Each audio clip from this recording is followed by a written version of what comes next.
Yang pertama, saya itu ketika menyatakan menantang, itu karena menjawab tantangan.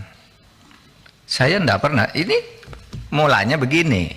Dalam rapat dengar pendapat bersama Komisi 3 DPR RI, Mahfud MD memperingati Arteria Dahlan soal ancaman hukuman untuk orang yang menghalang-halangi penyidikan. Mahfud menegaskan agar jangan menggertak-gertak dirinya, karena menghalang-halangi penegakan hukum bisa dihukum. Sebelumnya sudah ada orang yang dihukum 7,5 tahun. Lebih lanjut, Mahfud MD meminta jangan main ancam-ancam. Sebelumnya Mahfud MD juga emosi karena diinterupsi. Mahfud MD menolak diinterupsi karena baru saja berbicara beberapa saat. Yang pertama, saya itu ketika menyatakan menantang, itu karena menjawab tantangan. Saya enggak pernah, ini mulanya begini, kan di Twitter saya itu di capture pernyataan Pak Benny Harman. Ada Pak Benny Harman itu di Detik, itu bicara begini, jam 4.21, Detik.com jam 4.21 tanggal 26. Intinya itu, saya harap Mahfud berani buka-bukaan, berani terus terang, itu Detik jam ya, Detik.com tanggal 26 jam 4.21. Nah, saya menjawabnya jam 7. Bismillah, saya datang, kan gitu. Jadi bukan saya yang nantang, saya yang ditantang. Ya saya jawab. Jadi jangan dibalik gitu. Masih ada kan di Twitter dilihat. Saya tuh kan mengcapture Pak Benny, bukan saya yang mulai. Saya enggak, saya diam aja. Tapi ditantang gitu kan, ya datang, harap datang juga Pak Arteria, Pak Arsul, karena ini kan yang terus terang pada waktu bicara keras saya katakan mengancam, kan ada di video.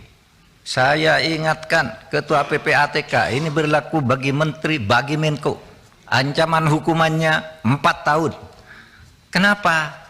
Karena satu, ngomongkan ke publik nggak boleh. Saya bilang, saya siapa yang ngomongkan? Ngomongkan kan ada uturannya, identitas, iya kan?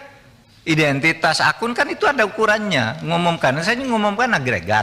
Nah, satu, kalau soal agregat sudah tidak sepakat, tetapi itu bukan membocorkan. Nah, kalau karena misalnya ketua PPATK melapor ke saya, lalu disalahkan, ya, kemudian saya mengumumkan itu secara agregat. Ini si ketua. Jangan, nanti dulu Arteria, biar beliau jawab sampai jam 11. Kita nggak ada interupsi. Ya, oke. Kalau karena jam 11 lagi. Kalau karena dia melapor ke saya, lalu saya umumkan agregat, lalu diancam hukuman, harusnya karena kenapa? Dia laporkan harusnya ke presiden, karena PPATK ini langsung bertanggung jawab presiden. Lalu saya tanya, Leben itu tiap hari laporan ke saya, memberi informasi intelijen ke saya. Apa dia sama diancam hukuman 10 tahun sesuai dengan pasal 44 karena barang siapa menyampaikan, membocorkan rahasia intelijen negara, ya, diancam 10 tahun penjara. Maka saya tanyakan, bukan saya mengadu.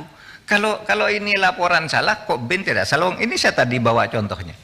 Ben itu tiap hari ngasih ke saya dan itu menjadi bahan saya untuk menentukan, oh di sana ada apa, di sana ada apa.